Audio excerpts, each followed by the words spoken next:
Hi guys, this may not be a motivational Monday because it is Thursday and I most likely will post this today.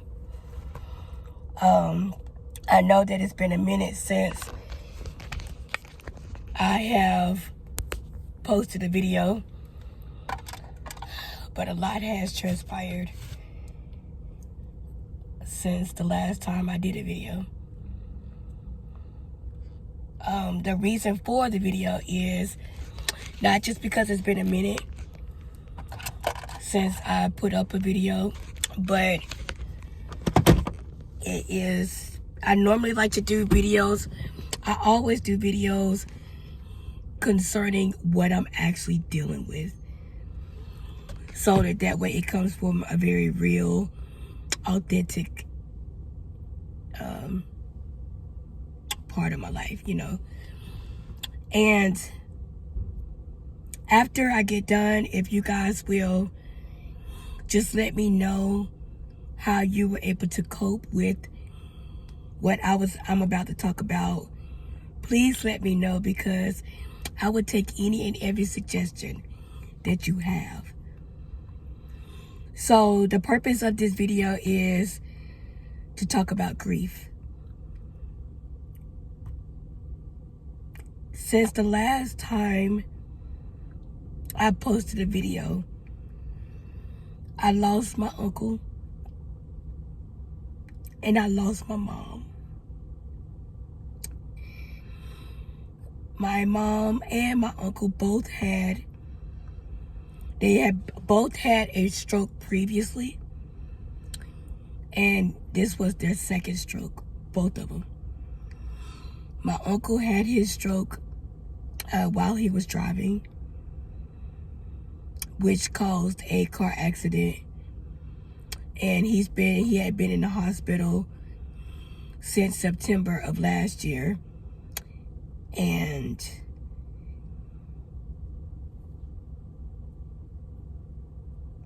he passed the day after I buried my mom.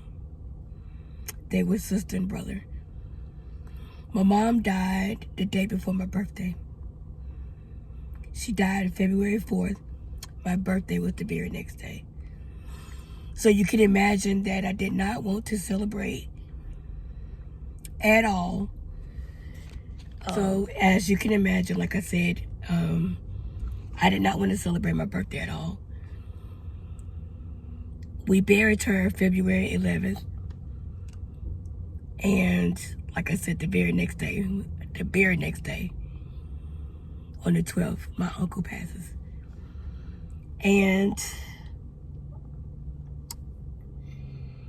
it is not easy losing a parent. It's not easy losing anybody. But when it's a parent, if it's your mom or your dad, it's a whole different kind of hurt.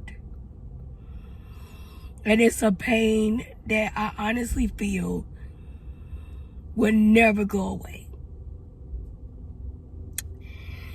In looking up the definition of grief, the definition of grief is just a deep sorrow. It's sadness over something that has happened, and most of the time it's a death. We know that there are 7 stages of grief. There's shock, there's denial, there's anger, there's bargaining. When you ask yourself, like, what if I had done this? What if I had done that? Of course, there's depression, which is a very deep level of sadness. And for some people, depression gets so hard on them that they have to seek out extra help, like a therapist, or they talk to their pastor or something of that nature. Then we have testing and acceptance. Testing, I looked that up because I had never heard of that, and I really wanted to know what that was. So testing is when you're trying out different things in order to cope. You're trying to move forward in some way, right? So you may start journaling. You may find a support group go out more and things of that nature. And acceptance is obviously is when you realize I can't change this, and I have to get adapted to my new normal, right? So also in researching, I saw that you can kind of maneuver in and out of these stages.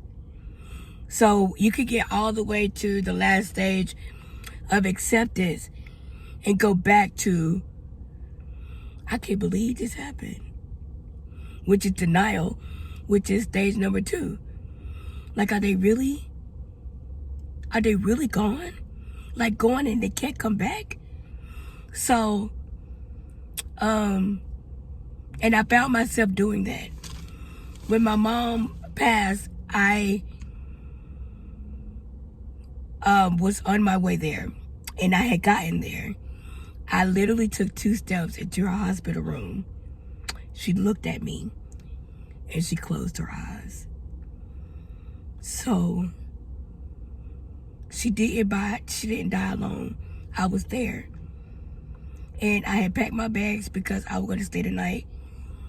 Stay however many days that I needed to. And it was like, somebody said, you're not going to have to do that. You're not going to have to sacrifice or anything like that nature because I'm a pastor. And so she passed on a Sunday.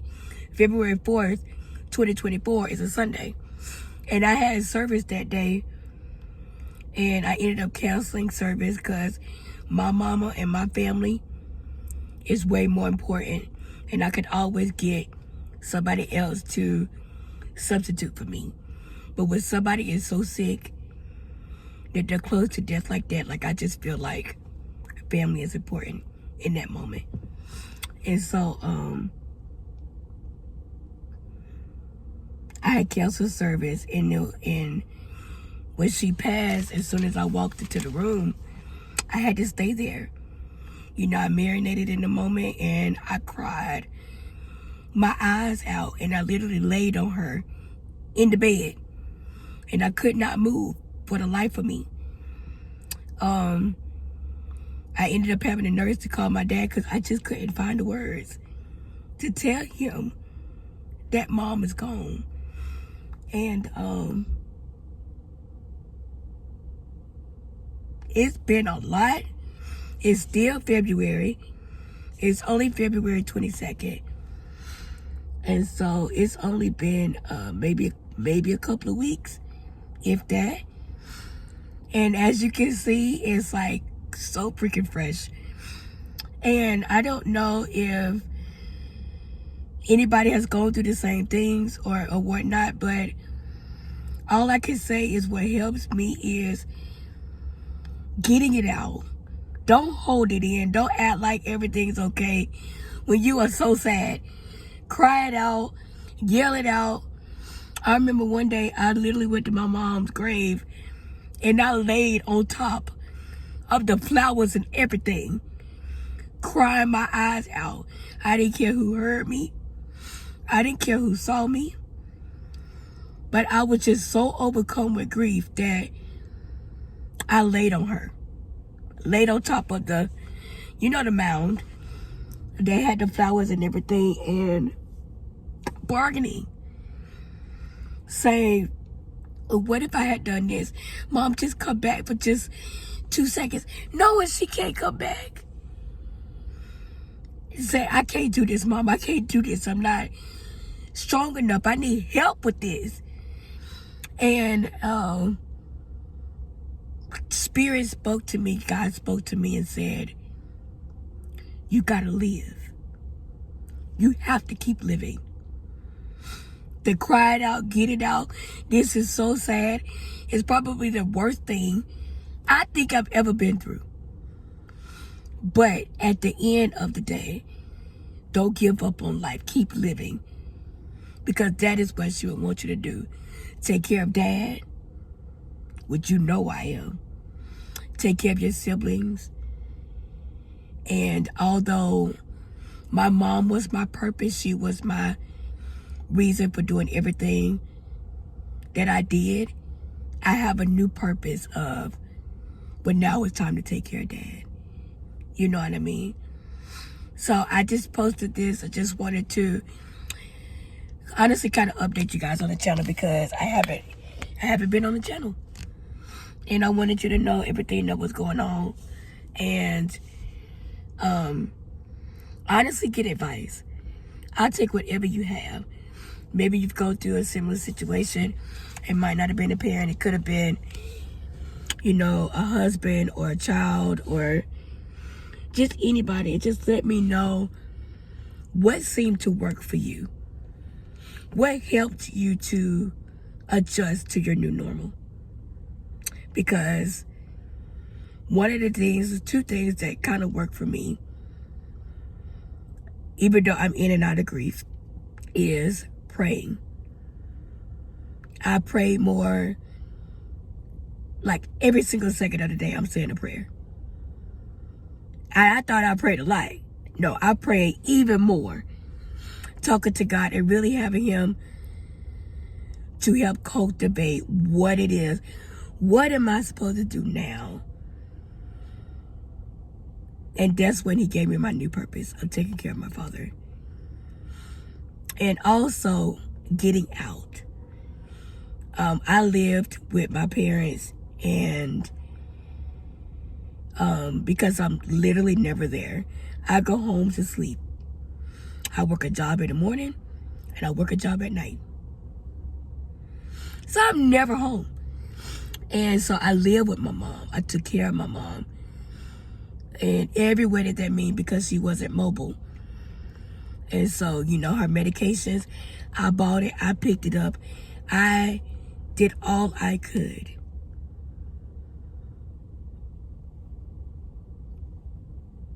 for her. And with all of us being at the house, it's just the house. It's quiet, it's sad, it's something is missing. You know, it's a voice that I don't hear. It's love and affection that's no longer there. It's like, it's just so different. Way more than I thought it would be, you know. And for me, grief didn't hit me until, because I help with the planning. I'm the oldest child, and so I did the programs. I did who's on the programs. I picked out the pictures. I got the clothes. Even at the funeral, I did the speaking. And not at any of those points was I thinking to cry. Was I thinking to grieve, to get this out. I was in business, you know, mindset. We got to get this, and this done or whatnot. But grief hit me when they went to lower her down. And I tell you, I broke in a place that I don't think that I've ever been before. Like, people had to gather around me. I just was, you know, uncontrollable. And I just kept saying, my mama, my mama, my mama. She's going like my mama, you know, over and over repetitions, to the point where everybody began to cry so hard all around me. And I mean, just uncontrollable, y'all. And I try to always keep my cool and act like, you know, I got it all. And nobody's perfect. When are we going to get that we can't always be perfect? That it's okay to be out of the norm. You know what I mean? Like, it's okay to scream. It's okay to yell and have feelings and get those things out. And so for me, being out helps me. So going out with my friends or shopping or to the movies and things like that, those things help me greatly. And when I tell you I have an amazing, my mom always told me, Kerri, watch your circle. Because when you go through, you're going to need them the most. And I thank God for my circle, those who call, come by, send things, check up on me. I mean, they have gone over and above for me. They wasn't just at the funeral, they was at the gravesite, and even after she's been gone, every day since the 4th, they've called me consistently every day. And when you lose a relative or a loved one, you know the phone calls are crazy. Like, nobody gives you time to grieve. They just call. And my mother was a reverend, so a lot of people in the church knew her. A lot of people in the community, they knew her. And so, and you know, I'm a reverend, my dad's a reverend, my uncle is a reverend, my cousin is a reverend. And so it kind of runs in the family or whatever. My grandmother, her mom, which is on the back of my necklace, she was a reverend. That's me and my mom there. And yeah, so the calls were nonstop. And I still could get a minute to really get through what it is that I'm getting through. You know what I mean? But eventually, after the funeral, and she was in the ground, and we're now in the process of purchasing a tombstone for her. The only calls that are coming through still are my friends.